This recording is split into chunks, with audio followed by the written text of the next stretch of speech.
युग और अमोदिता सीढ़ियां चढ़ते हुए वंदना के कमरे की ओर जा रहे थे। सीढ़ियां चढ़ते वक्त अमोदिता के पैर डर के मारे कांप रहे थे। युग बहुत देर से ये चीज नोटिस कर रहा था। युग से रहा नहीं जाता और वो उससे पूछ ही लेता है, अमोदिता, मैं बहुत देर से देख रहा हूँ। जब से मैंने वंदना भाभी का जिक्र किया है तब से तुम घबरा रही हो। आखिर बात क्या है? अमोदिता हिचकिचाते हुए कहती है। क्या कहा युग जी? क्या कहा युग जी आपने? मैं घबरा रही हूँ? नहीं नहीं, मैं क्यों घबराऊंगी भला? आपको कोई गलतफहमी हो रही है। नहीं अमोदिता, तुम्हारे चेहरे पर घबराहट साफ दिख रही है। बताओ ना, हुआ क्या है? तुम सब क्या छुपा रहे हो मुझसे? अमोदिता धीरे से कहती है, आपको वंदना भाभी के बारे में नहीं पता क्या? युग बिचकते हुए कहता है, क्या नहीं पता? जरा खुद सोच कर देखो, मैं तो 13 साल बाद आया हूँ ना, तो मुझे कैसे पता होगा कि यहाँ पर क्या चल रहा है? अमोदिता अपने सिर पर हाथ रखते हुए कहती है, अरे हाँ, मैं तो भूल ही गई थी युग जी। युग अमोदिता पर दबाव बनाते हुए कहता है, अमोदिता बात मत घुमाओ, बताओ क्या बता रही थी तुम वंदना भाभी के बारे में मुझे? वो युग जी, वो जो वंदना भाभी है ना, वो थोड़ी। अमोदिता बोलते बोलते रुक जाती है और बात को पलटते हुए अपने हाथ से इशारा करते हुए कहती है, देखिए वो रहा वंदना भाभी का कमरा। जब युग उस ओर अपनी नजरें करता है तो देखता है कि उनके सामने एक कमरा था जिसका दरवाजा लगा हुआ था। युग दरवाजे को देखते हुए कहता है, अरे ये दरवाजा तो बंद है अमोदिता। नहीं युग जी, ये बस टिका हुआ है। आप हल्का सा धक्का देंगे तो ये अपने आप ही खुल जाएगा। अच्छा मैं चलती हूँ। चलती हूँ मतलब? तुम मेरे साथ अंदर नहीं आओगी? अमोदिता हिचकिचाते हुए कहती है, नहीं युग जी, आप जाइए, मुझे काम है। अरे ऐसा क्या काम है? तुम भी मेरे साथ अंदर चलो ना। नहीं युग जी, बात को समझिए, मैं नहीं आ सकती। आप अंदर जाइए, मैं जाती हूँ। इतना कहकर युग का अगला सवाल सुने बिना ही अमोदिता वहाँ से चली जाती है। अमोदिता को वहाँ से जाते हुए देखकर युग को बड़ा अजीब लगता है, पर वो इस बात पर ज्यादा ध्यान नहीं देता है क्योंकि उसे तो अपनी वंदना भाभी से मिलना था। युग दरवाजे के बाहर ही खड़े होकर आवाज लगाते हुए कहता है, वंदना भाभी देखिए मैं आ गया। कोई जवाब नहीं आता। युग फिर आवाज लगाता है, वंदना भाभी आप जरा बाहर तो आइए, देखिए कौन आया है आपसे मिलने। आपका युगू। 5-10 मिनट इंतजार करने के बाद भी जब कोई जवाब नहीं आता तो युग बिना कुछ सोचे समझे अंदर जाने का फैसला कर लेता है। अच्छा, आपको बाहर नहीं आना तो बताइए, मैं ही अंदर आ जाता हूँ। मैं अंदर आ रहा हूँ भाभी। इतना कहकर युग दरवाजे को हल्का सा धक्का दे देता है। जैसे ही युग दरवाजे को धक्का देता है, दरवाजा चरमराते हुए खुल जाता है। इस तरफ रौंका गांव के सरपंच रतन पाली के घर के आंगन में मीटिंग बैठी हुई थी। आंगन में 3 कुर्सी लगी हुई थी, जिसमें एक कुर्सी में बंगला मुडा गांव के सरपंच भूपेंद्र बक्सी, दूसरी कुर्सी पर रौंका गांव के सरपंच रतन पाल और तीसरी पर युग के बड़े पापा दिलीप बैठे हुए थे। युग के मामा सुदेश हमेशा की तरह दिलीप के पीछे खड़े हुए थे। आंगन में करीब 40-50 लोग थे, जिसमें से कुछ खड़े तो कुछ बैठे हुए थे और बड़ी आस लगाकर कुर्सी पर बैठे तीनों आदमियों की ओर देख रहे थे। बंगला मुडा गांव के सरपंच भूपेंद्र पाल थोड़ा असमंजस में पड़कर दिलीप से कहते हैं, दिलीप जी, आपको तो पता ही है कि ये मीटिंग क्यों रखी गई है। भला आपसे क्या छुपा है? हम तो ये मीटिंग रखना ही नहीं चाहते थे, पर आपको तो पता ही है बंगला मुडा गांव और रौंका मुचा गांव दोनों के ही नियम कानून सबके लिए बराबर है, चाहे वो फिर कोई भी हो। गांव के लोगों को भी संतुष्टि मिल जाएगी इस मीटिंग से। दिलीप अपनी मुझों को ताव देते हुए कहता है, पता है, हमें मत सिखाओ और सीधे मुद्दे की बात करो, समझे? हमारे पास ज्यादा वक्त नहीं है और भी काम है हमें। दिलीप का गुस्सा देखकर गांव वाले डर जाते हैं, पर रतन पाली बड़ी हिम्मत करके कहता है, सुना है किसी लड़के ने ग्रेवयार्ड कोठी का दरवाजा खोल दिया है।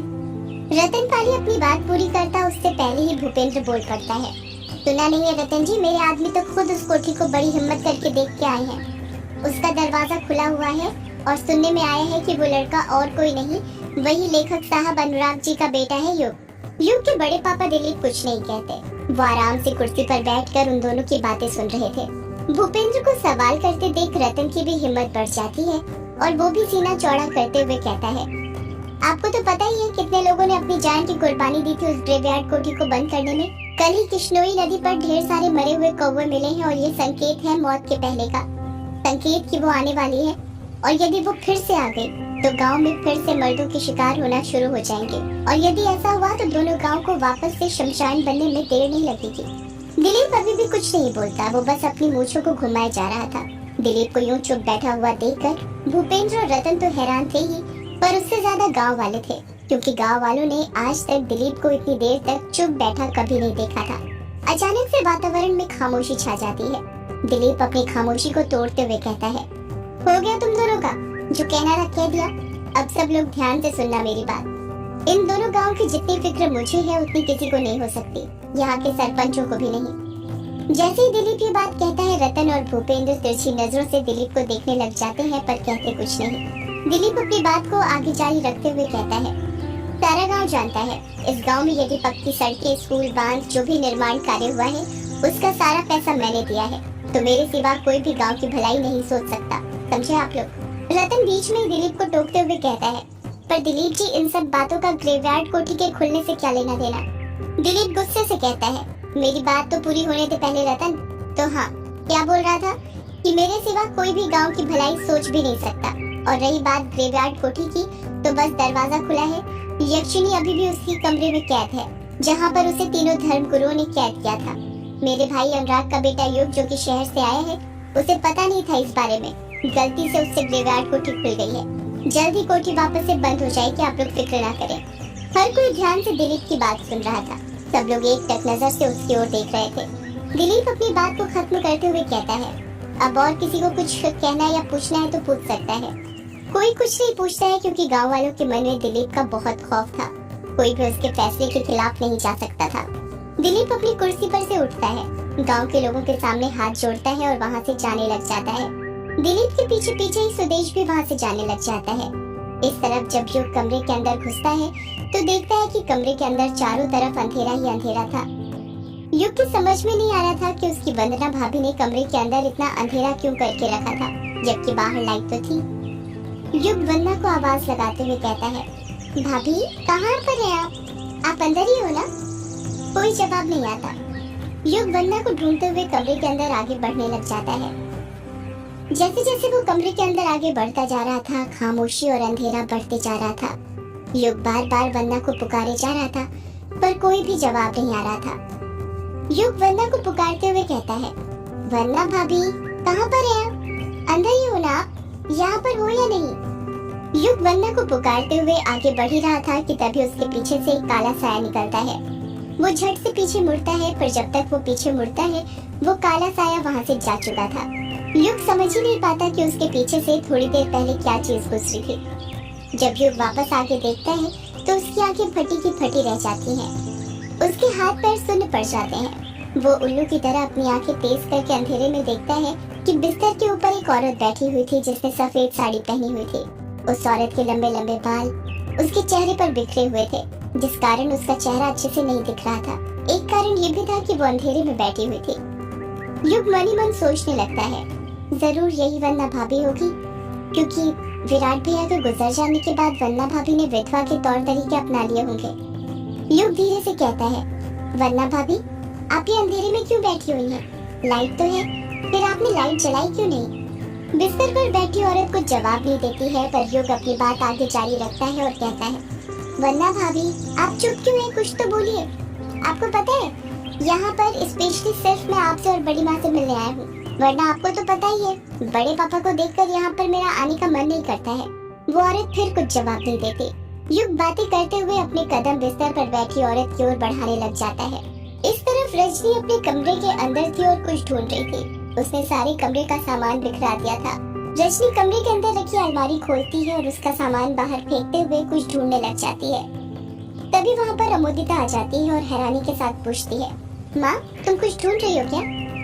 अचानक किसी की आवाज सुनकर पहले तो रजनी घबरा जाती है, पर जब वो पीछे पलटकर देखती है कि अमोदिता ने उसे आवाज दी थी, तो वो चैन की सांस लेने लग जाती है और वापस से अपना कुछ सामान ढूंढने लग जाती है। अमोदिता फिर पूछती है, माँ बताओ ना, तुम कुछ ढूंढ रही हो क्या? रजनी बात को पलटते हुए कहती है, तू यहाँ पर क्या कर रही है? मैंने तो तुझे युग के साथ वंदना के कमरे में भेजा था ना। अमोदिता उलझन में जवाब देती है, हाँ माँ, पर मैं युग जी को वंदना भाभी के कमरे के पास छोड़कर वापस आ गई। रजनी गुस्से से कहती है, नालायक लड़की, तुझे मैंने युग के साथ इसलिए भेजा था ताकि तू उसके साथ कुछ वक्त बिताए, उसे बातों में फंसाए, बचपन की बातें याद दिलाए, पर तू तो एक नंबर की ढोर निकली। और एक बात बता, इतनी भी क्या जल्दी थी तुझे नीचे आने की? तू युग को वहाँ छोड़कर क्यों आ गई? अमोदिता हिचकिचाते हुए कहती है, आप तो जानती है ना माँ, वंदना भाभी की हालत, मुझे उनसे डर लगता है, उनके पास जाने में भी। रजनी अपने हाथ से अमोदिता के सिर पर मारते हुए कहती है, क्या कहा? डर लगता है? कैसी लड़की है रे तू? मुझे तो तुझ पर शक होता है कि तू मेरी बेटी है या नहीं। काला जादू करने वाले कब से डरने लग गए? वो डरते नहीं है, बल्कि अपनी काली विद्या से पूरी दुनिया को डराते हैं, समझी? समझ रही हूँ माँ, पर मैं तो अभी ये जादू टोना करना बस सीख रही हूँ ना, तुम्हारी तरह एक्सपर्ट थोड़ी हूँ। रजनी अपने भवें उठाते हुए कहती है, हाँ वो दिखा।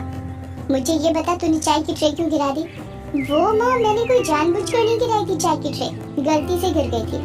क्या कर गलती से? नालायक लड़की, तुझे पता है ना इन काली विद्याओं में गलती नहीं चलती। गलती की सजा सीधा मौत होती है, समझी? अमोदिता अपनी माँ की बातों का कुछ जवाब नहीं दे रही थी। वो शांति से उसकी सारी बातें सुन रही थी। रजनी अपनी बात को आगे जारी रखते हुए कहती है, अगर आज तू युग को चाय पिला देती तो सारी बात बन जाती। बस एक बार युग तेरे वश में आ जाता, फिर देखना था क्या होता है यहाँ पर। जो भी है सब अपना ही होता। अमोदिता एक्साइटेड होते हुए कहती है, माँ तुम फिक्र क्यों कर रही हो? अगर हम युग जी को चाय नहीं पिला पाए तो क्या हुआ? खाना तो आज युग जी यहीं पर खाएंगे ना। हम उसमें उन्हें कुछ मिला के दे देंगे जिससे वो हमारे वश में आ जाएंगे। नालायक लड़की, ये जादू टोना है, कोई मदारी का खेल नहीं कि जब मन चाहा शुरू कर दो। इसका भी एक वक्त होता है, समय सीमा होती है। हर कभी नहीं किया जाता ये सब, समझी? अमोदिता शर्म से अपना सिर नीचे झुका लेती है। रजनी अपनी बात को आगे जारी रखते हुए कहती है, एक काली विद्या को दिन में बस एक बार ही कर सकते हैं, बार बार नहीं। अब हमें कोई दूसरा तरीका सोचना पड़ेगा और उसे भी रात के 12 बजे के बाद ही कर सकते हैं, क्योंकि तब अगला दिन शुरू हो जाएगा। और हम क्या करेंगे माँ? रजनी वापस से अलमारी के दराज में कुछ ढूंढते हुए कहती है, वही तो ढूंढ रही हूँ, बस एक बार वो मिल जाए फिर देखना। पर आप क्या ढूंढ रही हो माँ? ये सब तेरे काम की चीज नहीं है, समझी? तू बस एक काम कर, कैसे भी करके युग के बाल ले आ। अगर हमें उसका एक बाल भी मिल गया तो बात बन जाएगी। अगला जादू टोना हम उसी से करेंगे। ठीक है माँ, मैं कोशिश करूंगी युग जी का बाल लाने की। रजनी गुस्से से कहती है, नालायक लड़की, कोशिश नहीं, मुझे युग का बाल चाहिए ही, समझी? वरना भूल जा युग को, समझी? ठीक है माँ, मैं ले आऊंगी युग जी का बाल। इस तरफ रजनी और अमोदिता युग पर जादू टोना करने की प्लानिंग कर रही थी, तो वहीं दूसरी तरफ युग वंदना के कमरे में था और घबराया हुआ सा लग रहा था, क्योंकि वो जब से वंदना से बात करने की कोशिश कर रहा था, पर बिस्तर पर बैठी औरत ने अपने मुंह से एक लफ्ज भी नहीं बोला था। युग उस औरत के पास कदम बढ़ाते हुए कहता है, भाभी आप कुछ बोल क्यों नहीं रही? ऐसे अच्छा थोड़ी लगता है, जब से बस मैं ही आपसे बातें कर रहा हूँ, आप तो कुछ बोल ही नहीं रही। युग के इतना कहते ही बिस्तर पर बैठी औरत एकदम से रोने लग जाती है।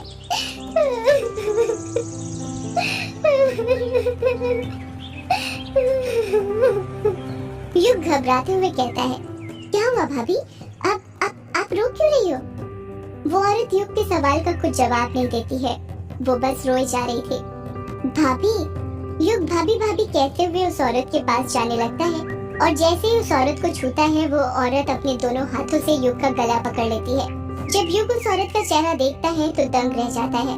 वो उसकी वंदना भाभी तो थी, पर पहले के मुकाबले उनमें काफी बदलाव आ गया था। वंदना का चेहरा सूखा हुआ था, आंखों के नीचे डार्क सर्कल पड़ गए थे। दिखने से ऐसा लग रहा था कि वो बहुत कमजोर हो गई थी।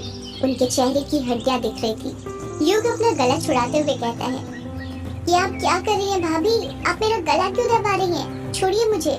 वंदना गुस्से में कहती है, दरवाजा खोलकर तू मुझसे पूछ रहा है कि मैं तेरा गला क्यों दबा रही हूँ?